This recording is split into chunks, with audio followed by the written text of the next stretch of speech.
First of all, I just want to thank everybody, the people that are still here. You know what I mean? It's super early. It's crazy just seeing the sun come out, walking up here. And I'm really excited, man. I'm really happy with the way everything played out. You know, we had a great fight. We had a great build-up to this fight. I told everybody I wanted to make a statement.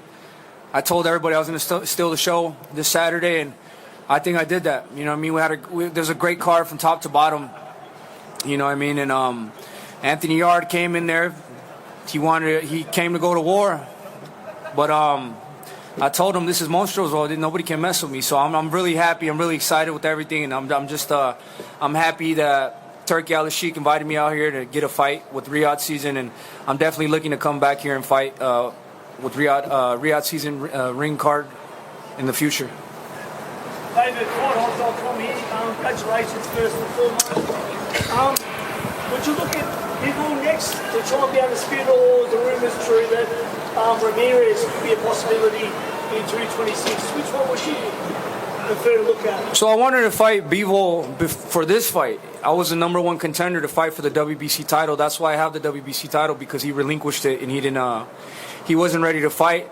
But that's the fight that I've been wanting to get. You know, I want to make my dreams come true of becoming a unified world champion. And I don't know what's going on over there. You know, I don't know. He said that he wanted to take the fight with Benavidez again, and then they said that he had surgery. So I mean, I really don't know what's going on over there, and I don't want to wait for nobody anymore. You know, I mean, I waited for Canelo. That fight never happened. You know, now I'm waiting for Bivol. That fight's not happening. So I want to achieve greatness, and I have an opportunity to go up to fight for 2 titles at cruiserweight, and I said, let's get it. You know, so we're gonna go up there. We're gonna fight Suda Ramirez May 2nd.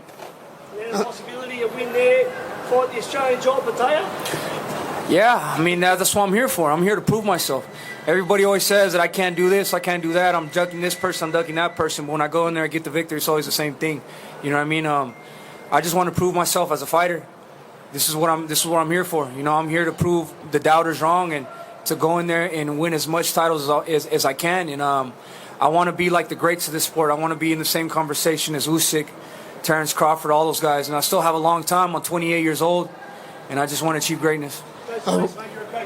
Radio Raheem down here in the front. You mentioned going up yet another weight division. We just saw Terrence Crawford really have his defining fight against Canelo this late in his career. Are you concerned that if you are not getting the fights at the divisions and getting the titles that you want, that your greatness will be delayed? You won't have an opportunity to show how great you are in the sport by the time you retire. Yeah, I mean, I feel like I don't want to waste no more time. You know, if you look at the fighters from back then, the fighters of old, at 28, all of them were all accomplished. Oscar De La Hoya, Marco Antonio Barrera, they were multiple champions at multiple weights, multiple divisions. So I just want to follow that. You know what I mean? If, like I said, if I could get an opportunity, why am I gonna not take it? You know what I mean?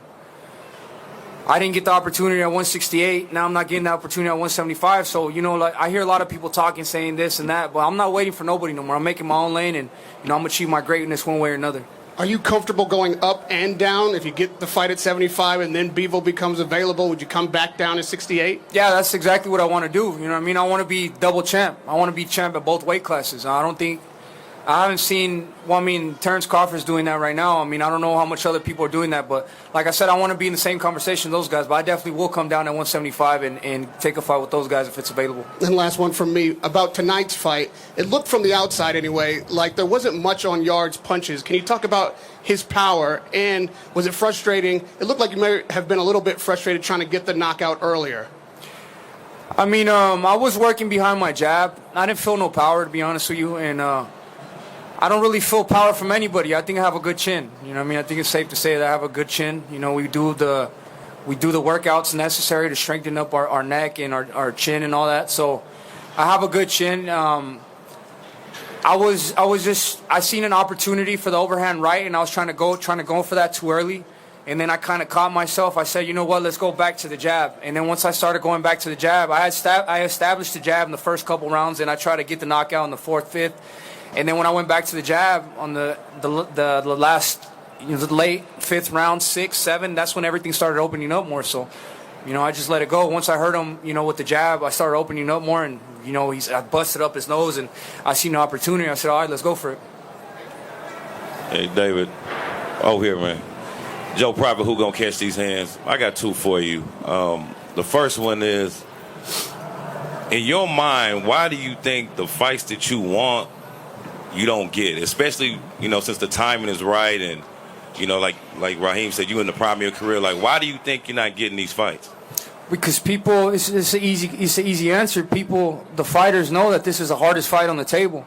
They know that David Benavidez works extremely hard. I don't cut no corners. I take my training really serious. I train 4 or 5 months. It's been very apparent that every good fighter I go up against, I outclass them. You know what I mean? And Canelo, Bivol, and Benavidez, they all know that, this is an extremely hard fight. I sparred with Bivol. I sparred him. He knows me. I know him.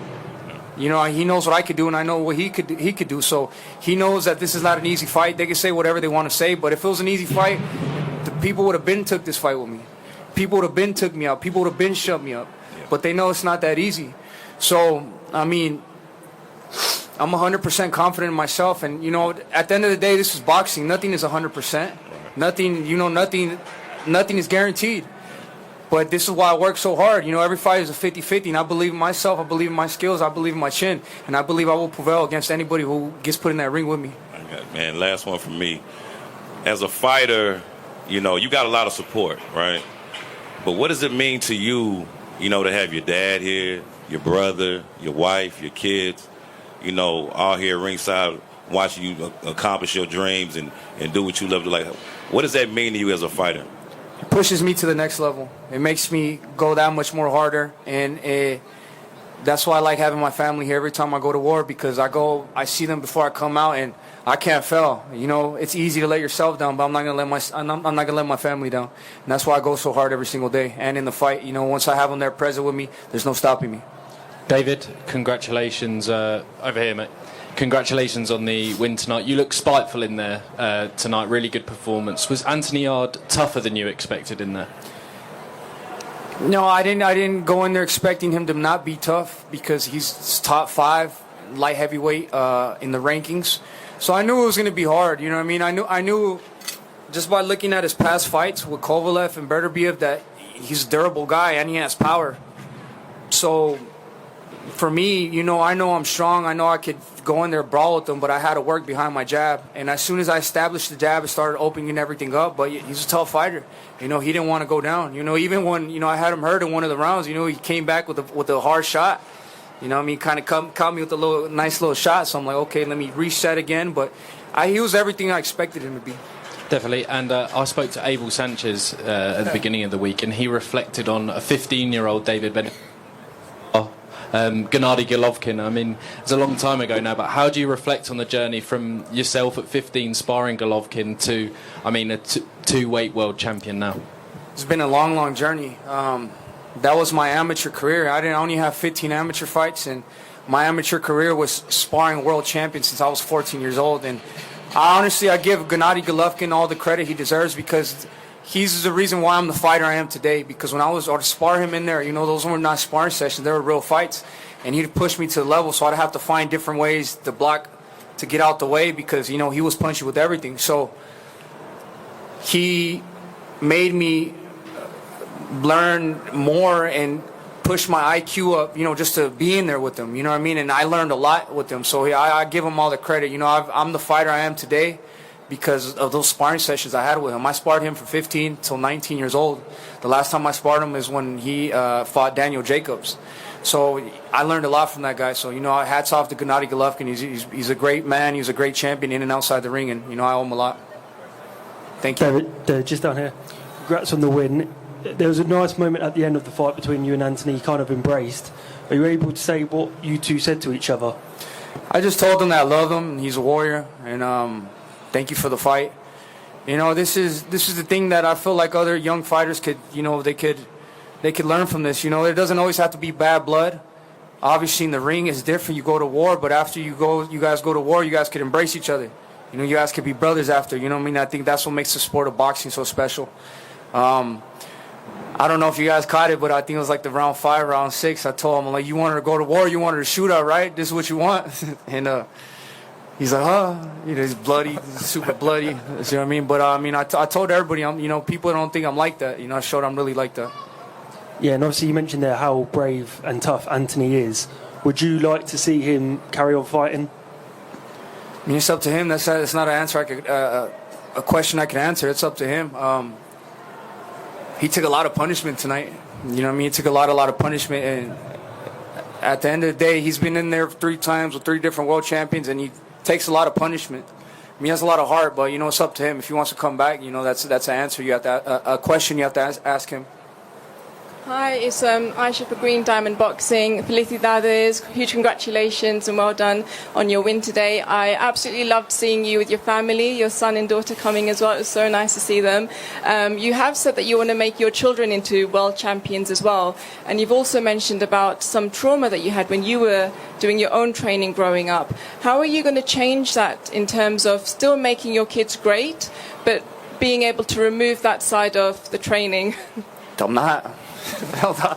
It's either they go through it or not. At the end of the day, this is not a game. You know what I mean? This is not being in there and knocking people out or stopping people, really trying to hurt them. Is not something you could teach. You know what I mean? You have to be like that. You have to go through this certain type of stuff. You have to be running at 4 in the morning, 5 in the morning, crying, saying, when I get in there in the ring, I'm gonna beat somebody up because of of the pain you feel.